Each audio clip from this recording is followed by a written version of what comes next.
Welcome to Connect the Plots with Cylia and Erik, a podcast about the stories that connect us. 3, 2, 1, and we're live. Hi, I'm Erik Grove. I'm a writer. And this is my friend Cylia. She's a reader. Today we're plotting after our episode with Elizabeth Bear. So, plotting-wise, Erik, you and I have previously talked about the different sections of these plotting episodes and how we like structure. And so the first thing that I want to talk to you about is the show. Okay. And one of the things that we want to make sure that anyone listening knows what to expect. So we talked about this a little bit in our episode 0 plotting episode, but we have a cadence or a sequence of interviews we're going to be doing called connection episodes. The first one having been April 14th with Elizabeth Bear, and every 2 weeks thereafter, we'll have more interviews coming out. And in the interstitial weeks, or 1 week after an interview episode, will be one of these, which is a plotting episode where you and I get to connect, talk about how that episode, that interview went, the different things we're planning to do, and then look forward to what's next.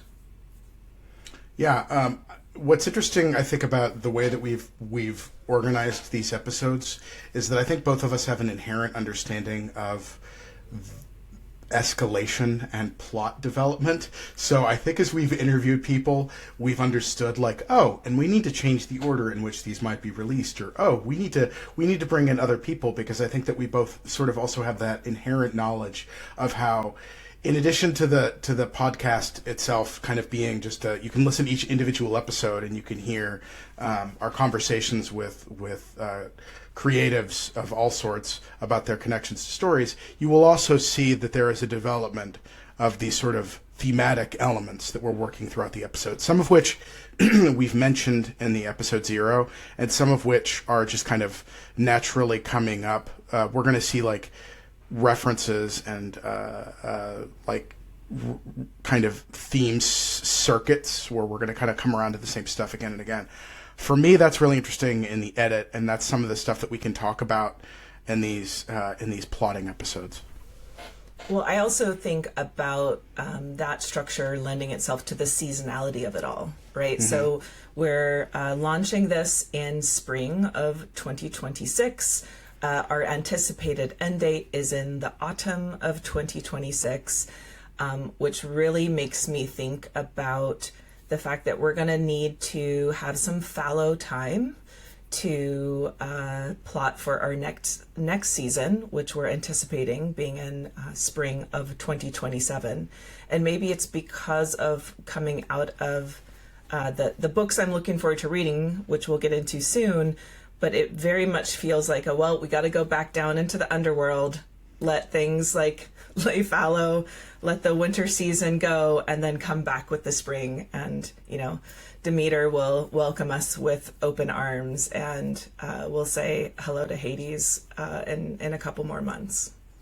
And I mean, also just in a logistical standpoint, it does take a lot of moving pieces to put a podcast together. And I think that there is an advantage to building in breaks for both of us to kind of focus. So you have to read 80 books or 100 books or probably more than that between the end of season 1 and season 2. You're going to have a very long list, Cylia. And I have to actually write books. So by building in the structure like this, we also are being very realistic about what we are capable of doing. Look, I'm trying to talk about the Underworld, and you're talking about legit structure, blah, blah, our day lives. I feel like you don't understand how I write books, which is I descend into the Underworld world, Cylia. It is the same thing. No, I agree. You're right. You are bringing, ironically, you are bringing the more literary, creative approach to this, and I'm no, you have to understand. In October, I mean, we do have day jobs. It's true. What I really enjoyed, and I anticipate enjoying with every single one of our episodes, is the book list. that came out of our conversation with Bear, which for those that want to go check it out, it is in the show notes of the episode itself. We also set up a bookshop.org affiliate shop, and there will be a book list of all of the linked books that we put together from that conversation with Bear. The book I'm already reading, although I have not finished it, I'm only 15% through as of this recording, is The Subtle Art of Folding Space. I really want to read that. Like I've got that, like that's maybe I've got like 2 books ahead of it, and then that's on my top priority list. I've already got that marked to come. I'm excited about it. Well, in looking through these, I know that you kind of voluntarily started adding to your TBR list. What have you already started reading? Because I want to give you a specific add to your to-be-read list, but I don't want to piggyback on something if you already have it. So I wouldn't say that. I mean, I think some of these were added. It was a wonderful coincidence. I think they'd already been kind of on my long list to read before Bear brought them up. In fact, like the first book that I added to my and immediately escalated to my read list was actually one of Bear's books, which I had not read yet. So, which is, I think in the lead up to that episode, and then in talking about it, I was like, I want to read Karen Memory. So I immediately went and I got Karen Memory from the local library. That's the barcode there. I don't know that anybody can do anything with that barcode information in a video, but if you are watching in a video, there is a barcode. You can check out a book. But yeah, so I actually just finished that. That was I felt like a great celebration of our conversation with Bear for me to be able to kind of take some time to have like because I've certainly read stuff that she's written before, but to go from like having read that material before and then have like this deep kind of meaningful conversation about writing and craft and reading, etc., to then go and dive into one of her books and kind of take that perspective along with me, I think was a good experience. You can look for those moments of crisis decisions that she talked about in our conversation. Yeah. And in terms of like what else I've added to my specific list from this, I mean, there is a large volume of. I think I've copped to this in the episode with Bear, and I've certainly talked about this openly in some other venues. Is that I just don't have as much of a depth and sort of the older science fiction and fantasy. I am a little bit familiar with Roger Zelazny from the Chronicles of Amber, but I should like this makes me want to read more. And so that was one thing that I took away. It's like, oh, I'd like to maybe revisit that and get a little bit more out of that. And obviously, you know, we mentioned already John Chu's book, which I'd already had on my radar, but looking forward to diving into it. The book I want to add, which I'm now checking to see if you've read it yet, is Octavia Butler's Dawn, which is the first book in her Xenogenesis, or what's now called Lilith's Brood series. I have not read it, so okay. I will prioritize that and make that. That is now Erik's assignment coming out of this episode. I wanted to give you 5 more, but I am limiting myself to only 1 per episode. As much as I know it pains you to do so. I mean, the reality is that there will be more than that added to my list. Do you have a count, Cylia? I mean, I'm scrolling through and I see dozens of books from that conversation. But did you happen to count them just for?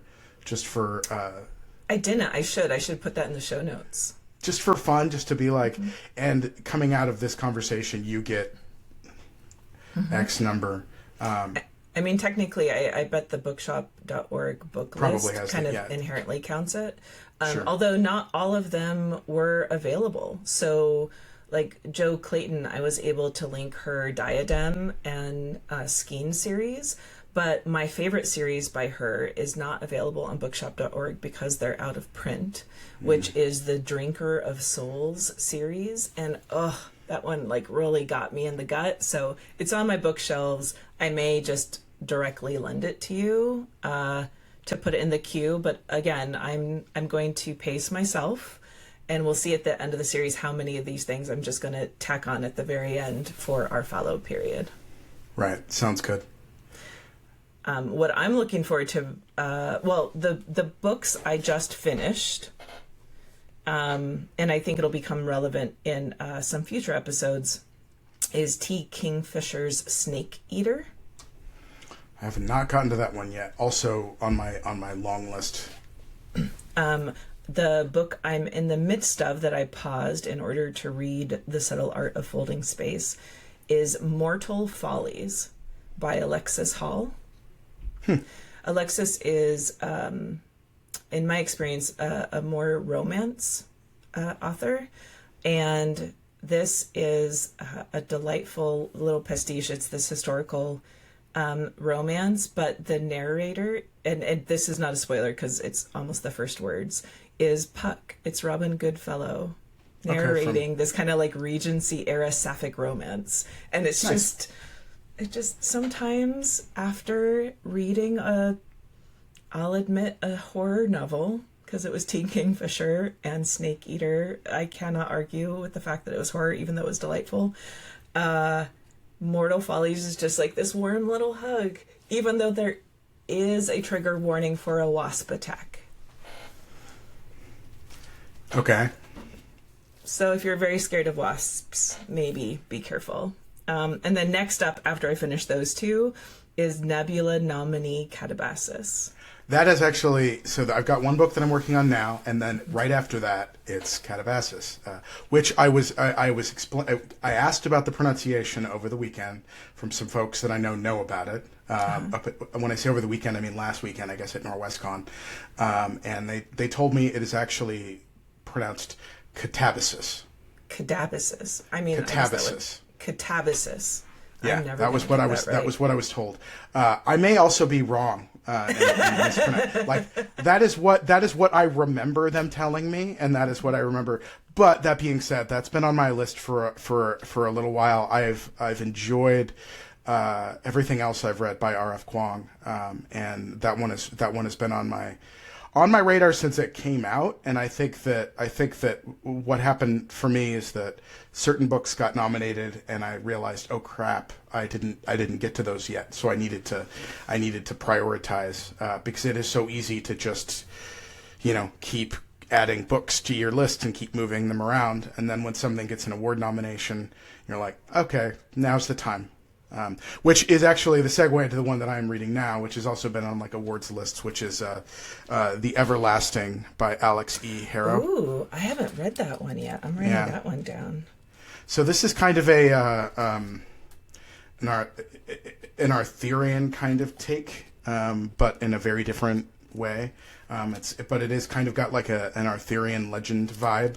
I have barely started it. But it is wonderful so far. I've only gotten through the first 10 pages right after I finished up Care and Memory, enough for me to just go like, yep, I'm into this. So I'm gonna blaze my way through it.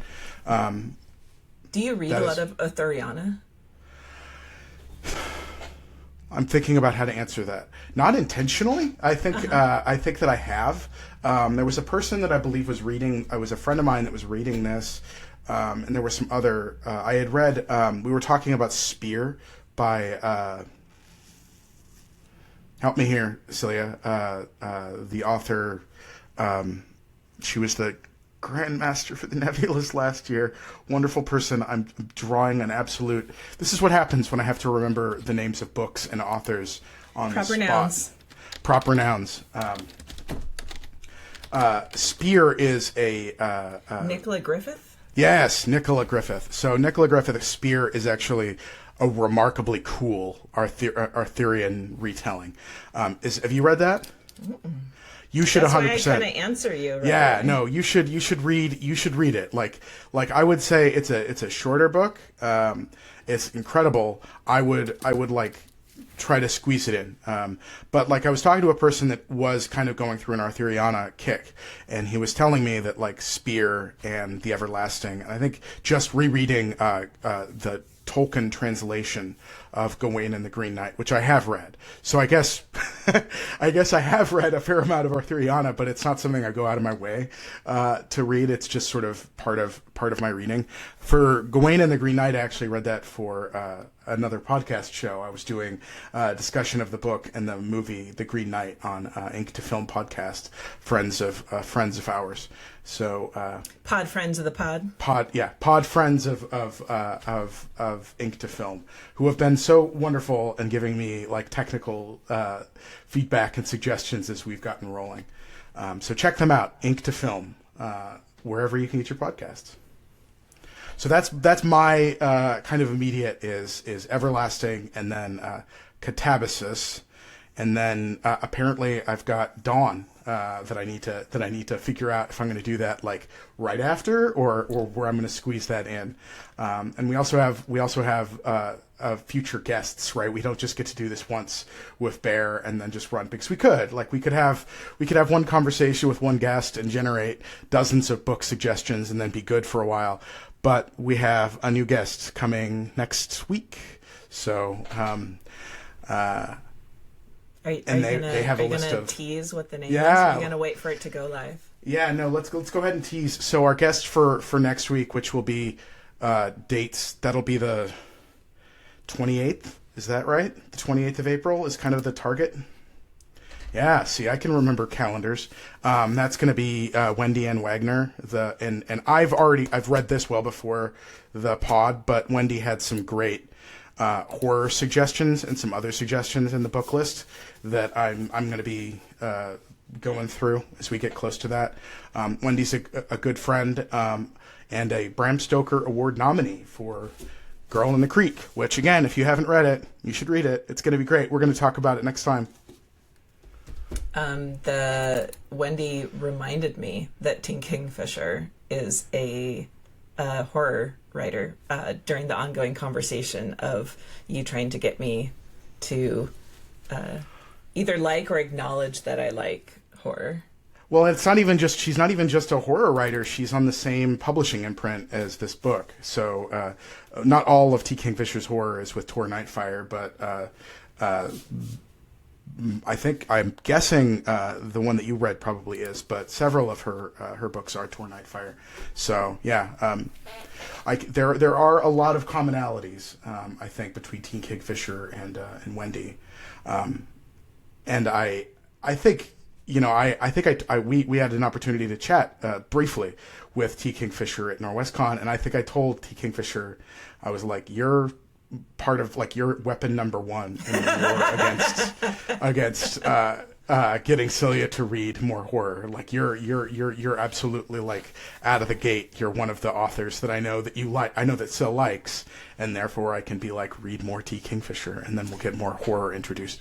Well, she really got me with the fairy tale retellings. Mm-hmm. Because it's part of that. The fairy tales are right in that the core trinity of my base programming, and so that's like a really easy way to get me to ingest very scary things. So I have an assignment for you. I already got 2 book recommendations, and now I get another one. I'm excited. I have one for you, but first I thought we would talk about something that I read that you would strongly encourage me to, and we could talk a little bit more about it. But even before we started recording the pod, which is, and we mentioned it in the show notes for Bear, which is the Harper Hall trilogy by Anne McCaffrey. And I have. The irony is that I have been literally driving around with the books to return to you for the next time I saw you, and I have seen you and I have forgotten to give them to you. But I would be very happy for you to keep them, except for the fact that I've heard you stack your books in a closet instead of bookshelves, and I will not subject them to that. I would not stack them in the closet. They are stacked on a table next to my desk. But what I think was hilarious about these books is that when you loaned them to me, and I am going to retrieve them not from a pile, But that you were very specific about, like, not only do you need to read this book, but this is the correct cover. That is the only correct cover. Yeah. I do have a story where a friend of mine was in Pal City of Books, because if I'm even close to there, I have to go in and look for the correct covers. And I picked up a cover, and not only was it not this, because of course they have to like go through other publication runs and they'll have different art. It was not a dragon or fire lizard on the cover. There was a wyvern. And I legit had to take off a sweater because I went into such a rant on the taxonomy of dragons. I'm like, that is only 4 limbs. It's very explicit in this series that this is a hexapodal species. There is 2 wings and 4 legs. Number 1, how dare you? I had to take off my cardigan at one point because I was getting overheated because I was so angry. So just know how serious I am when I say that is one of that is the best cover. There's a few others that are acceptable. Right. If there is 2 legs and 2 wings, not 4 legs, that is not an acceptable cover. Please write a letter of complaint to the publisher. Yeah. Yeah. So I loved the books. I really did. And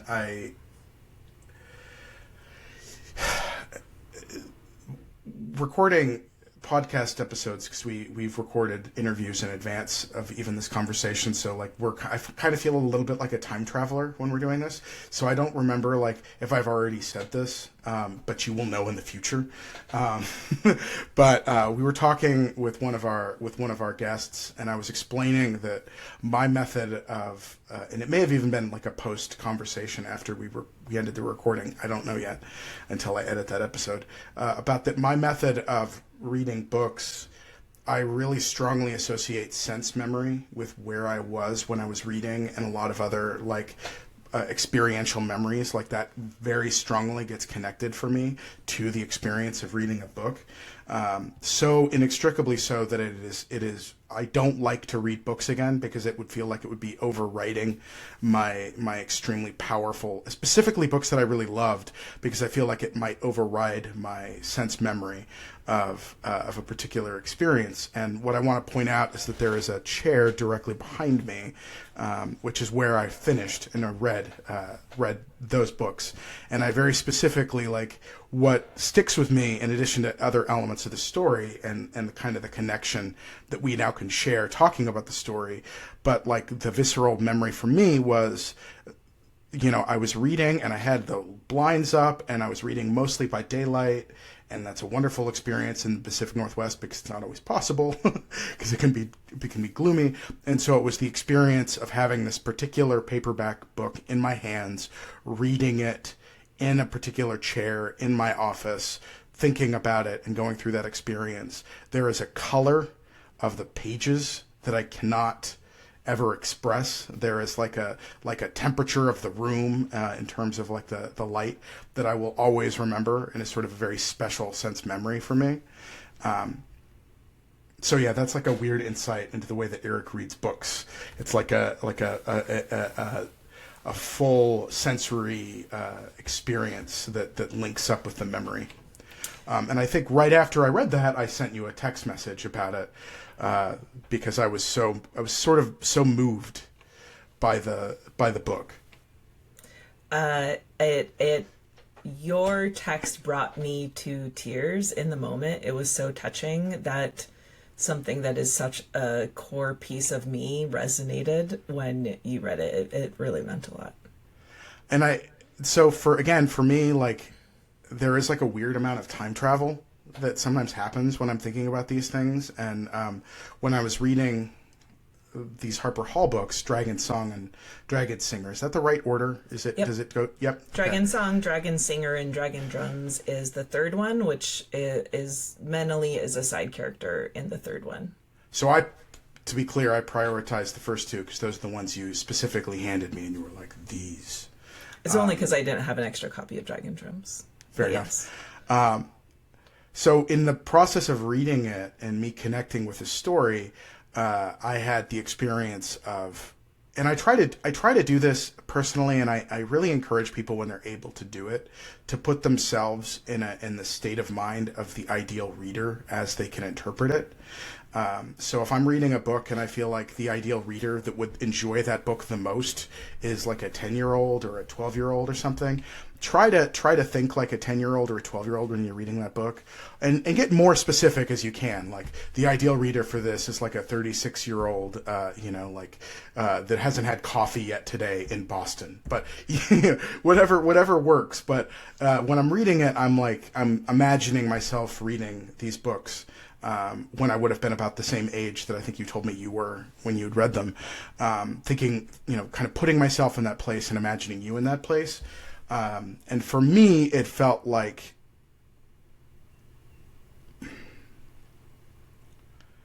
I hadn't had it. I've thought about this recently, which is that my book DNA is a little bit scrambled. Like it feels like there's a little bit of strange cosmic radiation over it, and part of that is just like circumstantial. My parents were not excessive readers, and I lived in a pretty remote area where my access to books was my elementary school library. So I had a lot of access to classics, but they did not like fantasy books as much. Like you could get some of them, but for the most part they were not as accessible. So this book would never have been accessible to me when I was 10 years old. It just was never going to be on a shelf that I was going to be able to get to. And so being able to kind of read it, and I think it would have moved me at 10 years old as much as it moved you. And I think that was a really special thing for me to experience now. Because it did feel like I got to go back in time and have like an afternoon hanging out with my friend Cylia, and really connecting and bonding over a story. Like it kind of felt like imagining the two of us in a room together, just not talking, and maybe like, what chapter are you on? And then like, shh, and like going back and forth while we're reading the book. Yeah. It feels really special to me. And so, yeah, I think there were also tears in my eyes when I was texting you. So, we're both equally sappy about books and those connections. Well, one of the reasons that really strikes a chord in me, I did find it in 5th grade. It's what kind of introduced me to science fiction. I was a reader before that, but science fiction and fantasy like just blew the doors off my brain. And it was the book that showed me a map for, hey, you can be in some pretty rough circumstances and get out and build the life and build the family that you choose. I was in a different school, usually mid-year transitions every year until I think 7th grade was the first year I was in a singular school for the full academic year. And so I never had the chance to really make friends.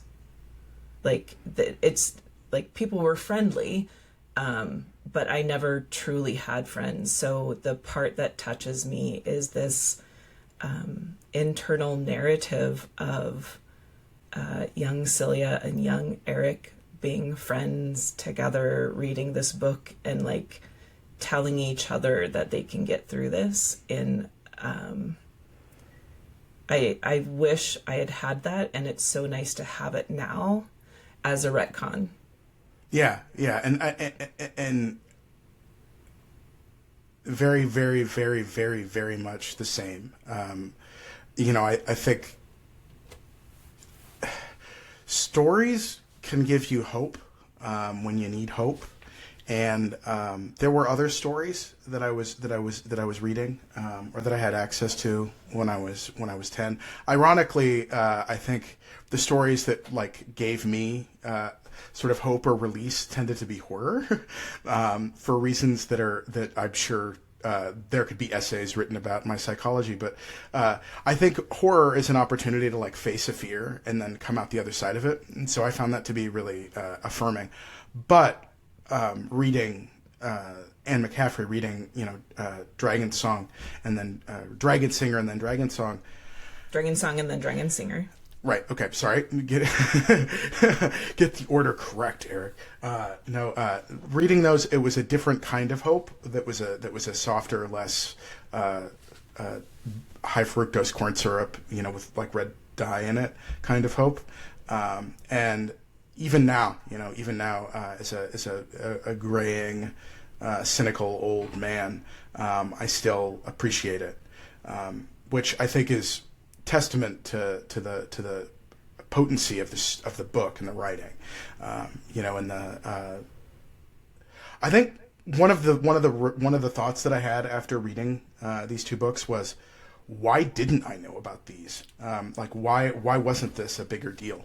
And there are lots of answers for that. Some of it being that I just wasn't running with fantasy crowd. I didn't have a lot of fantasy reading friends that maybe would have been like, Eric, you need to read this. But also, some of my favorite authors that are writing in that kind of young adult kind of shoulder period, that are writing what might be categorized as YA or might be categorized as middle grade now, depending upon the publisher, but they're a little bit. They're definitely less defined back in the day, or Anne McCaffrey and Robin Hobb. Like, both of those are great authors. They're so good, and they're also so under appreciated. And it's sort of like, I wonder what they have in common. I wonder what misogyny might have in common here. That was one of my thoughts, was just a certain kind of resounding anger about how so many masters of science fiction and fantasy were sort of dismissed, so that male voices could be elevated, but that they weren't always the same stories, right? So there's no reason that we needed to quiet anybody. Like, we should have been rising. We should have been celebrating all of those voices. And for me, I think it's really, it also connects kind of, just in general, thinking about, I was talking to somebody about our podcast, and they said, you know what, Eric, try to make sure that you interview women authors. And I thought about it, and I was like, most of our interview guests are actually women, and that wasn't like an intentional thing. We didn't necessarily set out to do that. It was just who were the storytellers that were inspiring the both of us, and who were the storytellers that we wanted to talk to. And it turned out that a lot of them were women. So you'll find that in the first at least 3 episodes, it's all women. And I don't know, that strikes me reading Harper Hall, the Harper Hall trilogy, and being like, I would have totally had Anne McCaffrey on our podcast. Oh God, I would have lost my mind. For those that don't know, she has sadly passed, but she changed my life. There's just no bones about it. She absolutely gave me a template to change my life and pursue a different story for myself. My offspring once told me that they defaulted to female pronouns for authors for a very long time, because most of the books in my home are by female authors, and that was what was surrounding them growing up. And that is partly intentional and partly because those were the stories that spoke to me. But I am omnivorous, and I read a lot by a lot of people, male, female, non-binary, gender non-conforming. Give me all the stories. I do not stop getting hungry, which is going to push me to ask, what is the book, Eric? You did tease it via text, and I have been on tenterhooks this whole time. All right, so I'm going to give the backstory for how this book entered into my life. Okay. And it's funny, right? The irony being that I didn't have access to a lot of books when I was younger, but then when I went away to college at the University of Oregon in Eugene, Oregon, I got a job working for the library, and so a lot of my book reading became books that I was grabbing out of the return slot. Or from the shelving. So if I was shelving books, I'd be shelving books and go that one's for Eric for later. Or if a book came in through the return chute before I would check it in, or I would check it in and then I would immediately set it aside side, and that doesn't need to go back on the shelf. That just needs to go home with me. And this is one of those books. And so this book came in through the return. I must have been, I think, 18 years old. And I saw the cover, which is not the cover of this edition. I kind of want to look it up, like the original cover, but it's been 20 plus years, so I don't know if I would even recognize it. But book comes in with the name of the book. I think I read like the first page, or the first couple of paragraphs, and then I read like 30 or 40 pages before my shift was done. Took it home with me, finished it before my next library shift, and it became like one of those books that I would constantly ask people if they'd ever heard of, and they would look at me like I was crazy, because to my knowledge, and this is where I want our listeners or viewers to like chime in, nobody but me had ever read this particular book. This author has been acclaimed for some other stuff, but even then, I've not met any of the people that have read this author. This is an author that I just picked out of the return chute at the night library at the University of Oregon and said, I want this in my life. And the name of the book is, it's called Billy and Girl. And the author is, she's English, and because of that, I don't know where the pronunciation should be. I don't know if it's Deborah Levy or Deborah Levi. I'm not sure, but it's Deborah, Levy is her last name. And one of the things that I love about the paperback edition that I eventually acquired is that the thing that actually hooked me to the book, the first opening paragraphs, are on the cover of the book. Like they actually, and I'm like, okay, yeah, like this would have gotten me just as well as the other one. And I'm going to read this because this is, as I say, the cover of the book. And it is, soon all the kids in England will be pushing up daisies. That's what Girl says every night before I go to sleep. Girl is my sister, and I'm scared of her. She's 17 years old and got ice in her veins. Tonight, she reads me my rights.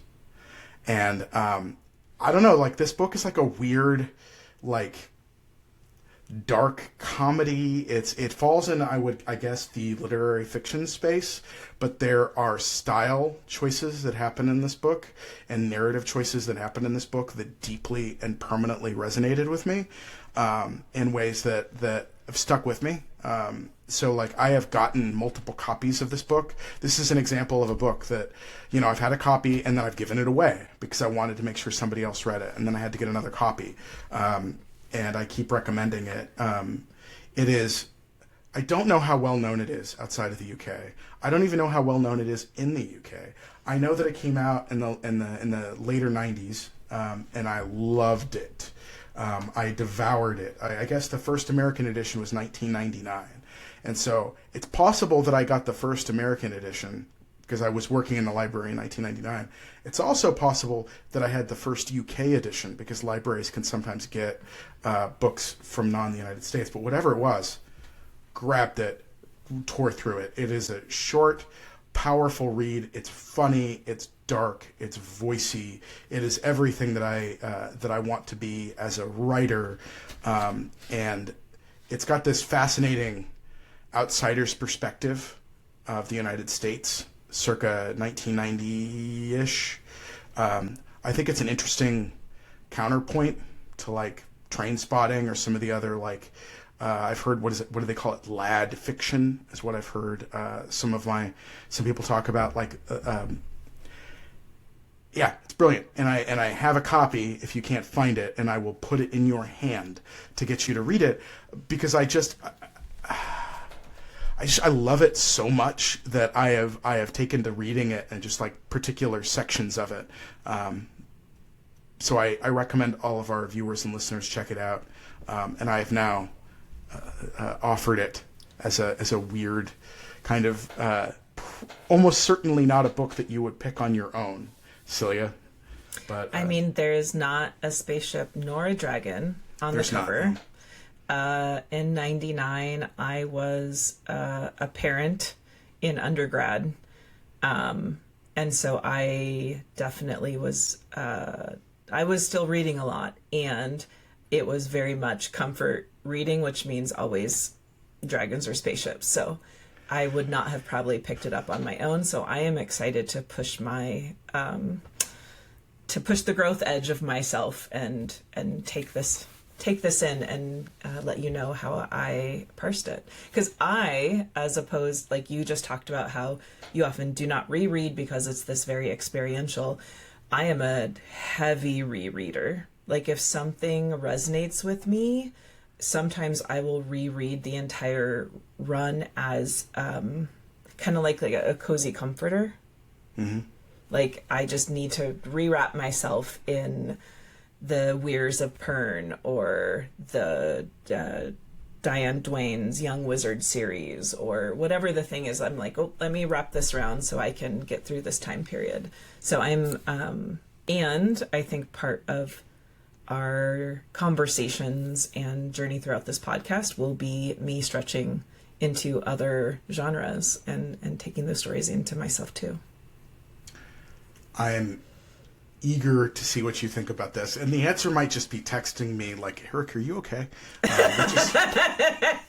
Which would not be the first time. But I'm excited to foist this book, Billy and Girl, on Cylia. And I'm very excited for our listeners and viewers when we talk to Wendy and Wagner next week. Well, I have books added to my list. We talked about the structure of our show.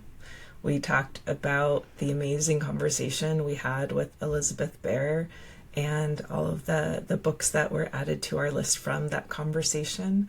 And we talked about the episodes coming up and what's next up in our to be read pile. So until next time, Erik. Keep reading, Cylia.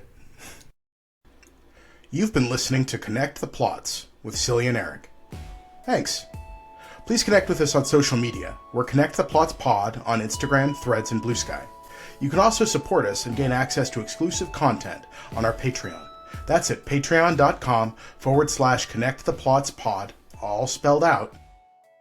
Thanks for listening. We'll see you next time.